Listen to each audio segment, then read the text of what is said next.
Muy buenos días. Hoy para compartir la meditación que surge de meterse y de estudiar la palabra del Señor, tratando de no hablar palabras prestadas o lo que uno pudiera encontrar en algún libro, que no está mal, pero qué bueno es poder extraer de la palabra de Dios, de meterse en el libro de Dios y poder extraer perlas preciosas y toda riqueza que Dios quiere realmente que extraigamos como de una mina para sacar metales preciosos para enriquecer nuestras vidas. He estado viendo que en la palabra de Dios se habla de dos montes muy importantes, y cuando hablamos de monte, bueno, en nuestros países hablando de monte pensamos en montes de árboles, pero no. Cuando se habla en la palabra, en este caso de monte, está hablando de montaña, de esas montañas macizas. Algunas de ellas llegan a tener más de 8.000 metros de altura y que fueron creadas por Dios. Pero en la palabra de Dios se nos habla de que hay un monte altísimo. Cuando se habla de Dios, se habla de Él como el Altísimo, el que habita la altura y la santidad. Y también Él habita con el humilde de espíritu, que se quebranta en su presencia. Pero Dios es altísimo. Hasta los demonios reconocían a Jesús como el Hijo del Dios Altísimo. O sea que hay un lugar en el universo donde está establecido el trono de Dios, rodeado por seres angelicales que proclaman la grandeza y la santidad de Dios día y noche y por la eternidad. Tremendo pensar que hay un lugar altísimo a donde Dios puso una de sus criaturas más esplendentes, más brillantes, más hermosas que Dios creó. Y en el libro de Ezequiel se nos dice, en el capítulo 28 y el verso 12 para adelante, hablando de ese ser que Dios creó maravilloso, Dios creó ángeles de diferente rango, con diferentes funciones, ángeles más poderosos, ángeles más grandes, ángeles de todo tipo que están al servicio de Dios. Y este fue un ángel creado por Dios, que dice de él en el capítulo 28 de Ezequiel, verso 12, que tú eras, está hablando que en el pasado, cuando fue creado por Dios, porque Dios todo lo que crea es bueno, y bueno en gran manera que no puede ser mejorado, dice tú eras el sello de la perfección, lleno de sabiduría y acabado en hermosura. En Edén, en el huerto de Dios, estuviste, hablando otra vez en el pasado, que él había estado en ese lugar de deleite en la presencia de Dios. De toda piedra preciosa era tu vestidura, de cornelina, topacio, jaspe, crisólito, berilo y ónice, de zafiro, carbunclo, esmeralda y oro. Qué tremenda la vestidura de este ángel, ¿verdad? El brillo que había en él. Los primores de tus tamboriles y flautas estuvieron preparados para ti en el día de tu creación. Es decir, que estaba destinado a estar en la presencia de Dios para magnificar y engrandecer a Dios con todo tipo de música y alabanza para engrandecer a su Creador. Dice en el verso 14, tú querubín, aquí se le menciona como un orden de los ángeles, que hay querubines, hay serafines, pero en este caso, tú querubín grande, dice, protector, yo te puse, y aquí aparece el término, santo monte de Dios. Yo te puse en el santo monte de Dios. Allí estuviste, así que estuvo en un lugar de altura impresionante allá, cercano a la presencia de Dios, en el monte de Dios, en esa montaña que es de Dios.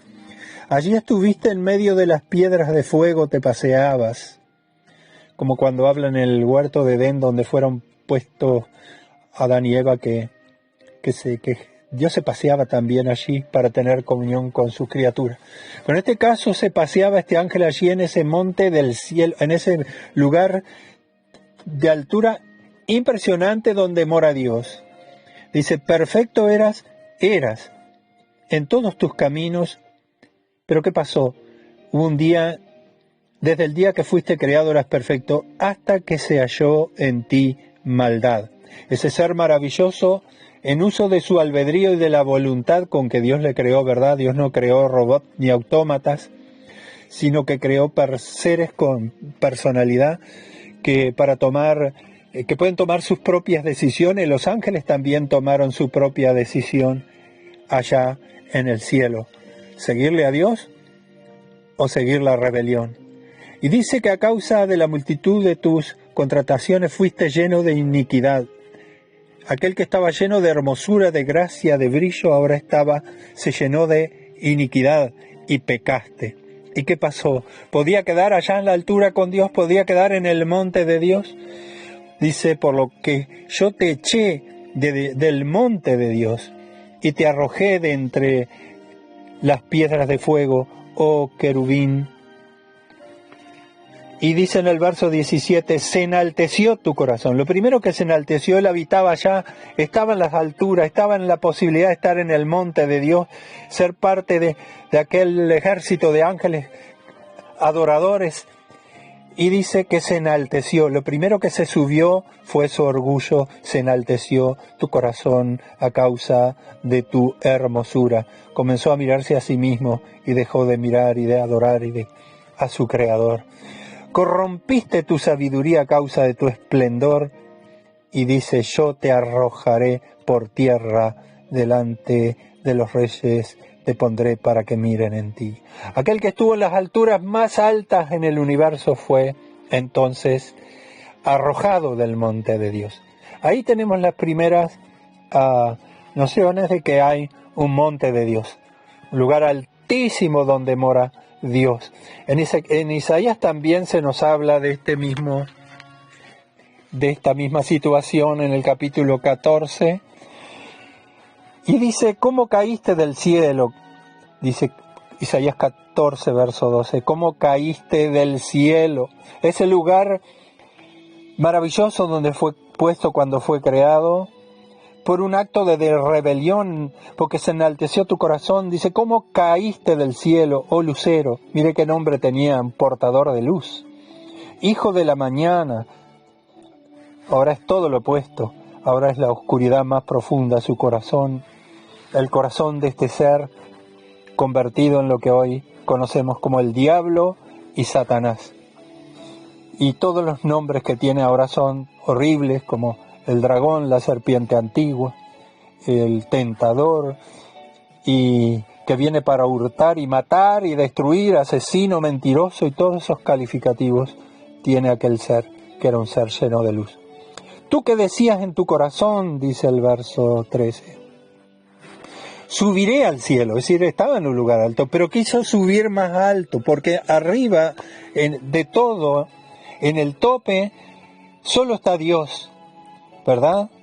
Y Jesús se le llama Hijo del Dios Altísimo, y Jesús en este momento está sentado a la derecha del Padre en el trono de gloria, en ese lugar que es el monte de Dios, en el lugar de maravilla, donde está la presencia maravillosa de Dios, donde hay alabanza, donde hay una gloria impresionante, ¿verdad?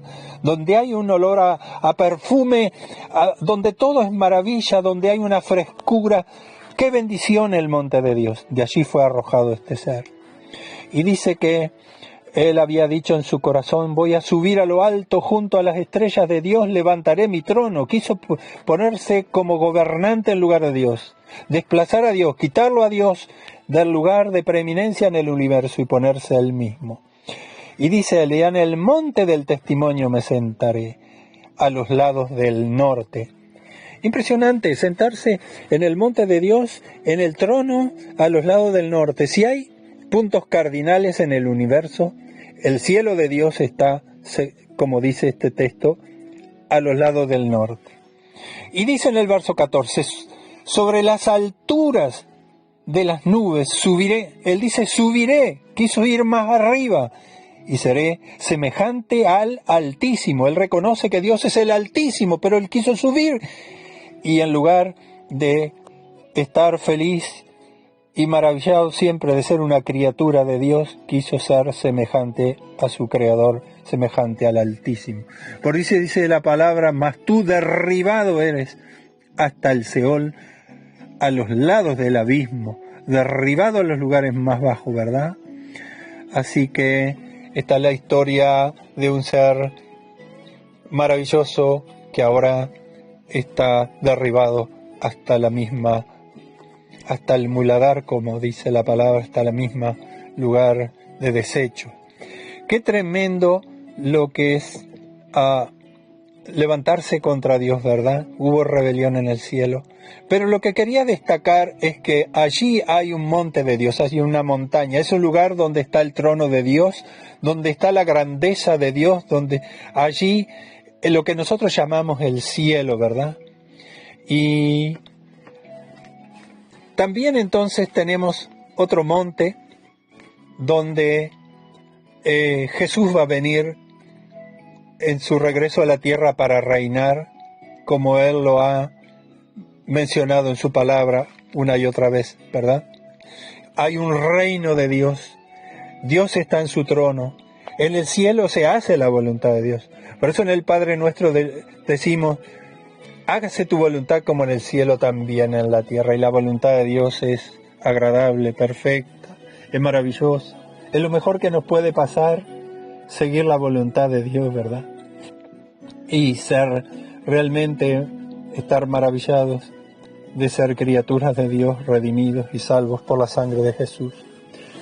Hay un salmo, que es el Salmo 2, donde Dios dice que Él ha puesto a su rey, dice Salmo 2, verso 6, pero yo he puesto mi rey sobre Sión, mi santo monte. Ahí está hablando de un santo monte aquí en la tierra. ¿Dónde? Allí en Israel. ¿Dónde? En Jerusalén. ¿Dónde? En Sión. Sión significa fortaleza. Y vemos como en el Salmo 2 la pretensión de las gentes y de los pueblos y de príncipes y de poderosos de la tierra levantándose en rebelión contra Dios. No quieren el gobierno de Dios. Y eso lo vemos en estos días que nos toca vivir peligrosos, malos, de rebelión, de desobediencia a Dios, de insultar a Dios, de tener a Dios como algo ilusorio, como que realmente la humanidad está tan apartada de Dios y los grandes y los poderosos que quieren apoderarse de la tierra, ¿verdad? Pero la tierra fue creada por Dios para los mansos y la tierra tiene otro destino. La tierra misma se sacude en estos tiempos con dolores de parto para dar a luz. Ahora, en este tiempo que viene el reino de Dios sobre la tierra y la tierra misma va a ser bendecida. Pero fíjense que la rebelión que hay, y en el verso 4 Dios habla diciendo, el que mora en los cielos, en ese lugar altísimo, ese monte santo, Él dice se reirá, el Señor se burlará de ello, de la pretensión de la rebelión de ellos, de apoderarse de la tierra, de crear el gobierno, así como el diablo, ¿verdad?, siempre ha querido gobernar. ¿Qué pretensión la del diablo cuando, tentando a Jesús, le dice, todo esto te daré si postrado me adorares? Eso es lo que ha buscado siempre, ¿verdad? Tomar el control, apoderarse de la creación de Dios, pero su pretensión quedará en la basura, en la nada, porque Dios dice en el verso 6, pero yo he puesto mi rey sobre Sión, mi santo monte. Hablando de ese monte de Dios, Isaías, 700 años antes de Jesús, vio lo que va a suceder ahí en Jerusalén.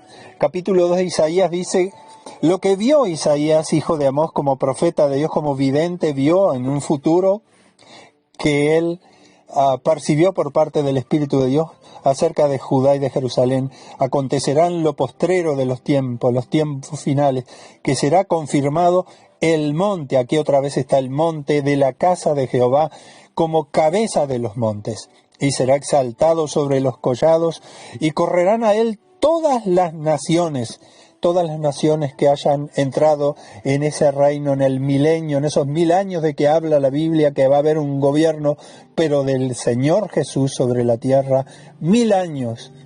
Eso está en Apocalipsis, ¿verdad? Y correrán a él todas las naciones. correrán a Él. Hoy día lo que no hacen las naciones es correr a Él, ¿verdad? Están en otra carrera que va a llevar y a hundir al mundo en una perdición. Pero dice, vendrán muchos pueblos y dirán, venid y subamos al monte de Jehová, es decir, ese monte que está sobre la tierra, el monte Sión, allí en Jerusalén, ¿verdad? Porque ahí va a establecer su gobierno Jesús, el Hijo de Dios, el Rey de Reyes y Señor de Señores. Venid y subamos, dice, porque es un monte. Subamos al monte de Jehová, a la casa del Dios de Jacob, y nos enseñará sus caminos, y caminaremos por su senda, porque de Sión, de ese lugar donde está el gobierno de Dios, saldrá la ley, y de Jerusalén la palabra de Jehová. Y dice que Jesús, el Hijo de Dios, el Rey de Reyes, juzgará entre las naciones, reprenderá muchos pueblos y volverán sus espadas, las armas de guerra, ¿verdad?, en rejas de arado y sus lanzas en hoces. No alzará espada nación contra nación, ni se adiestrarán más para la guerra. Qué tremenda paz y bendición donde venga a reinar Jesús. Pero hay mucho que podríamos hablar sobre esto, pero no nos da el espacio, no podríamos ni extendernos, apenas estamos mirando por arribita las cosas. Pero quiero decirte a nivel personal, ¿por qué Jesús vino al mundo, a este mundo, dejando la gloria, la altura, la bendición, el lugar al lado del Padre? Vino a esta tierra, a este lugar de oscuridad, de quebranto, de dolor, de maldición. Él vino para buscar y salvar lo que se había perdido. Y Él puede, como dijo el cántico de Ana, ya en primer libro de Samuel, capítulo 2, verso 8, dice, Él levanta del polvo al pobre, y del muladar exalta al menesteroso, para hacerle sentarse con príncipes y heredar un sitio de honor. Qué tremendo lo que Dios hace con las personas, ¿verdad? Los pecadores endurecidos, rebeldes contra Dios, caen cada vez más hacia abajo, ¿verdad? Así como fue derribado ese ser maravilloso que ahora se ha convertido en lo peor. Pero acá dice que Él puede levantar al ser humano, porque el hombre y la mujer fuimos creados a la imagen y semejanza de Dios. Y Jesús vino a buscar y a salvar lo que estaba perdido. Él vino a libertar a los cautivos. Y Él levanta del polvo al pobre, es decir, al que tiene el corazón que reconoce su gran necesidad y se arroja la gracia de Dios. Él levanta del polvo al pobre y del muladar exalta al menesteroso. ¿Qué es el muladar? Bueno, es un lugar que se llama basurero. Quizás puede ofender a alguien pensar que estamos en nuestro corazón y nuestra vida pecaminosa es como un basurero, pero esa es la realidad del pecado. Es tan grave la situación del ser humano sin Cristo, que necesitó un Salvador tan grande, necesitó la ofrenda, el sacrificio del Hijo de Dios para poder levantarnos. Él levanta, Él saca del basurero, Él puede limpiar con la sangre que Él derramó en la cruz, puede hacernos santos, limpios, y dice, para hacerle sentar con príncipes y heredar un sitio de honor. La palabra dice en Efesios capítulo 2 que nos hizo sentar en lugares celestiales con Cristo en Dios. Posicionalmente ya estamos sentados en lugares celestiales, pero un día en la gloria de Dios vamos a entrar en ese monte del cielo, en la presencia de Dios. Qué maravilla pensar que el hombre, la mujer fuimos creados para las alturas, como dice Nabacuc al final, el que hace mis pies como de ciervas y en mis alturas me hace andar, o como las águilas, ¿verdad?, que somos recreados, renovados, rejuvenecidos como las águilas. El águila es un ave para las alturas, y nosotros fuimos creados no para estar en el basurero, no para estar arrastrándonos en lo terrenal, sino para las alturas con Dios. Por eso terminamos y concluimos con el Salmo 15 como una exhortación a nosotros a permanecer y a caminar y a seguir caminando con Dios, porque dice el Salmo 15, Jehová, ¿quién habitará en tu tabernáculo? ¿Quién morará en tu monte santo? Estimado, ¿querés morar en ese lugar del cual Jesús dijo que Él preparó moradas allí en el cielo y vendrá a buscarnos? ¿Quién morará en el monte santo? Dice, Entonces hay una lista de cosas: el que anda en integridad y hace justicia, habla verdad en su corazón, el que no calumnia con su lengua ni hace mal a su prójimo, el que no admite reproche alguno contra su vecino, aquel a a sus ojos el vil es menospreciado, pero honra a los que temen a Jehová, el que aun jurando en daño suyo, por eso no cambia, quien su dinero no dio a usura ni contra el inocente admitió cohecho. El que hace estas cosas no resbalará jamás. Como dice Pedro en su carta, que añadid a vuestra fe virtud, a la virtud, y añadiendo cosas que vienen del cielo, porque nadie en su propia fuerza y en su carnalidad puede vivir una vida de esta altura, ¿verdad? Pero esto es posible cuando caminamos con Jesús y somos llenos del Espíritu y de la palabra y caminamos confiando en el Señor. Es posible vivir esta vida y algún día entonces poder entrar en el santo monte de Dios. Que Dios te bendiga en la consideración de estas maravillas y seas bendecido y fortalecido y edificado en la fe para la gloria de Dios. Amén y amén.